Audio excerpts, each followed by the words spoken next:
Welcome to PAD 254. This course will be all about grant writing. My name is Coy, and I'll be your instructor for the next 8 weeks. Just a little bit about me. I'm a Henderson County native. I grew up in Mills River and attended West Henderson High School. I'm currently a program advisor for a global nonprofit children's hospital and have a Master's of Public Administration degree from Western Carolina University. While at WCU, I learned a lot about nonprofit management, and one of my favorite aspects was grant writing. In the last 5 years, I have acquired over $10 million of funds awarded from local, state, and federal sources, and I've worked with a variety of different stakeholders. Outside of work, I volunteer with other nonprofit organizations, including Big Brothers Big Sisters of Henderson County, Junior Welfare, and the Veterans Healing Farm.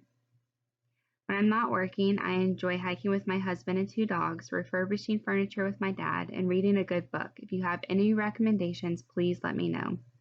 I am looking forward to meeting each of you over the next 8 weeks and learning from each other about the competitive world of grant writing.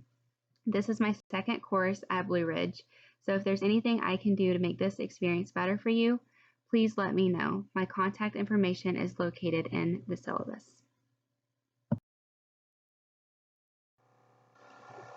Over the next several weeks, my hope is that you'll develop skills to write a solid grant proposal.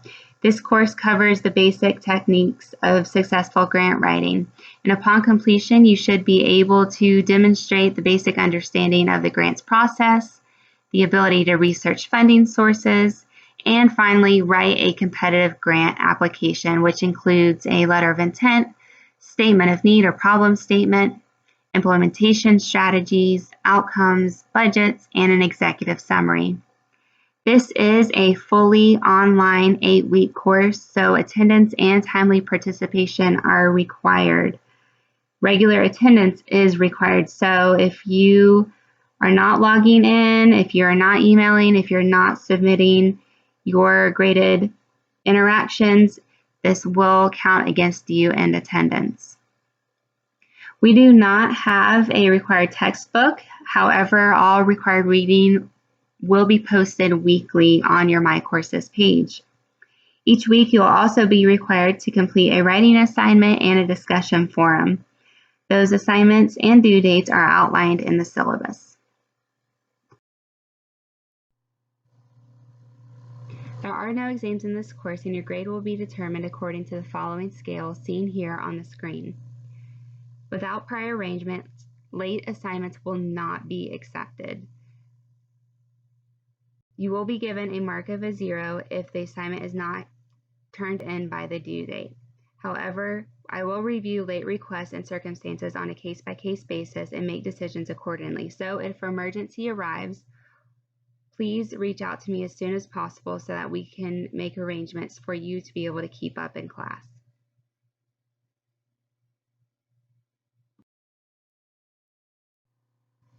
Here is my contact information with my email and office hours. You are also welcome to contact the number listed on the syllabus. I will try to return emails within 24 hours, so please reach out if you do not hear from me after that time frame. So let's jump right into this week's topic. This week we'll be looking at a very high-level overview of what is a grant, what is grant writing, and how do we begin to develop a proposal? Grant writing is the process of applying for funding from organizations such as foundations, trusts, governments, or corporations. To be awarded, an organization must write and submit a proposal in order to be eligible for funding. A grant proposal is a well-written, clear, direct document with the purpose of persuading reviewers to provide an organization, program, or project with financial support. It must convey that an organization has a significant and thought-out plan to advance a valuable cause. The grant proposal must also show an organization has the capability to execute that plan. However, not all organizations are ready to apply for funding through the grant process. It requires a lot of preparation and persistence to not only apply for money, but also to follow up with grantors after the funding has been given. Before an organization applies for funding, it is important that they ask themselves the following questions. Are the organization's mission, purpose, and goals already well established and articulated? Does the organization have a strategic plan or operating plan in place? The next question they should ask, does the organization have a solid financial procedures or systems in place? Does it have the ability to effectively track, monitor, or report on how it expends both restricted and unrestricted grant funds? Does the organization have the necessary staff in place to ensure that it can deliver on its stated goals and objectives? Can they do what they promise that they're going to do in their grant application? If not, does the organization's leadership possess the ability to effectively get the right staff in place should the organization be awarded the grant? The fourth question that they should ask themselves is if the organization's leadership is prepared to do what it takes to meet the requirements that come with receiving grant funding. These requirements can vary greatly depending on the amount and source of funding, and might include some or all of the following: producing quarterly, semi-annual, or annual progress reports, conducting ongoing program evaluation, participating in specialized training, and attending conferences and trainings. Meeting grant expectations might also require that an organization expand its services, increase its office space, and support staff expansion. The final question they should ask, does the organization have solid access and understanding to technology? An organization needs to honestly assess whether it has the basic technology in place to communicate with funders and access and engage in the grant-seeking process online. Whether that be the ability to submit applications or reports online, communicate with grantors via email, or post outcomes to their website. After determining if an organization is ready to apply for a grant, you need to determine which type of funding support you are looking for in your proposal. There are several different types of funding support, including operational funding, programmatic funding, capacity building, capital or equipment funding, and endowments. Operational funding usually support costs associated with the everyday running of an organization, including overhead, staff, salaries, and facility expenses. General operating support can be used as the nonprofit sees fit. However, this type of support is very rare. Program or project-specific funding is what most grantors fund. This allows an organization to continue running a program, start a program, or expand an existing program.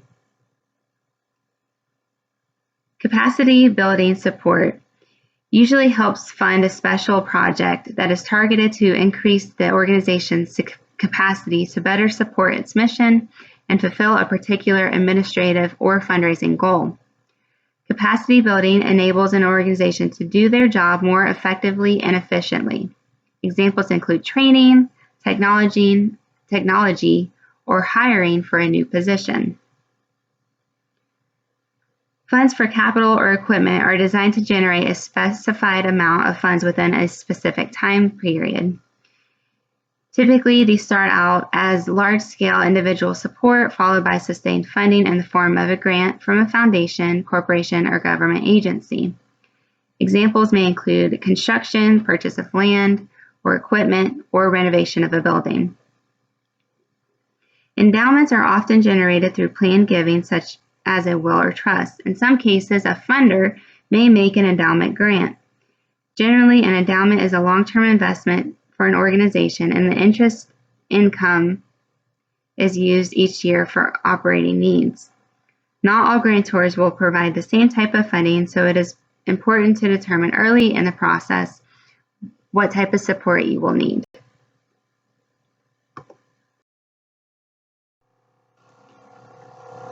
The grant process is broken down into 3 sections: pre-award, award, and post-award. This grant life cycle provides an overview of the proposal submission and award administration process. The pre-award phase represents the beginning of the grant life cycle, which includes announcing opportunities, submitting applications, and reviewing applications. Once the funding agency completes the application review process, the award phase begins. The final award decision rests solely in the hands of the grant-making staff with the fiduciary responsibility and the legal authority to enter binding agreements. Staff review and make award recommendations based on the programmatic and financial reviews of applications. These recommendations are reviewed by a series of levels in the agencies to ensure high-quality, fair, and unbiased decisions. The post-award phase comprises a significant amount of work over the duration of the award dates, which includes implementing the grant, reporting progress, and completing the closeout requirements. So where do we begin? We start with an idea and build our grant proposal from there.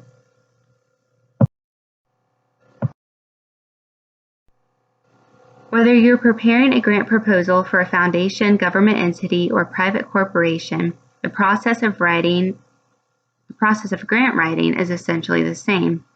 Some keys to success are to identify an unmet need that an organization can or should address. You should determine whether another organization within the same community is attempting to address that unmet need as well. Organizations should not duplicate work already being done. Next, you need to develop a plan to meet the need with specific goals and outcomes in mind. That will help determine the who, what, and why components of your grant. Identify potential funders and begin to develop relationships with them. Think of funders as advocates for your work. Building relationships with funders allow them to become better advocates for your organization. Determine whether there are potential partners or collaborators who will engage in the work with you. Collaborative efforts are highly encouraged in the grant writing world. Partnerships can include other similar organizations, collective impact initiatives, or public-private partnerships between governments and private sector organizations. Next, write the proposal, with each being tailored specifically to one funder. All funders have a mission and programmatic goals in mind, and they will differ, so make sure you tailor your proposal to what that specific organization is looking for. And finally, engage in a strategic follow-up process once the submission has been done.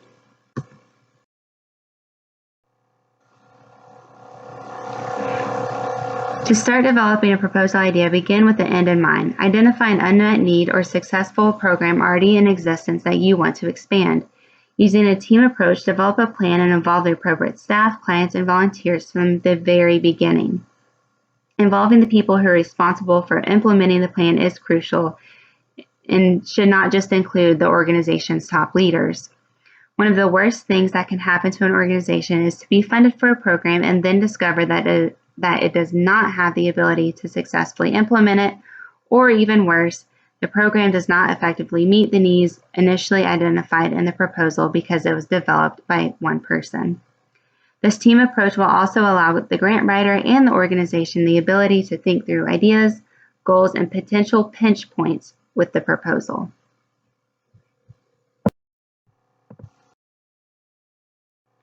When preparing a proposal, begin with the planning sections, as this will be the core part of your grant. Planning sections include the problem need statement, goals and objectives, the method section, evaluation, budget, and sustainability plan. The planning section deserves careful attention because without a clearly articulated plan, it is nearly impossible to get funding. If a grant seeker can't clearly and effectively explain what they're doing, why they're doing it, and how they are going to do it in a way that is easily understandable, grantors will not have what they need to advocate on the organization's behalf. To find out whether your proposal idea has merit, evaluate the following. Does the proposal address the community need? This will be answered in your problem statement portion of your grants. A problem statement provides the rationale for the request and uses data and other resources to substantiate the need for finding a solution to the concern. If funded, what would an improved community look like? This question helps to formulate goals and objectives which will describe what your organization hopes to accomplish. What can the organization do to address the community need? The methods section will outline how you will use the requested funds to accomplish your project's goals and objectives. How will you know if your program is successfully addressing the community need?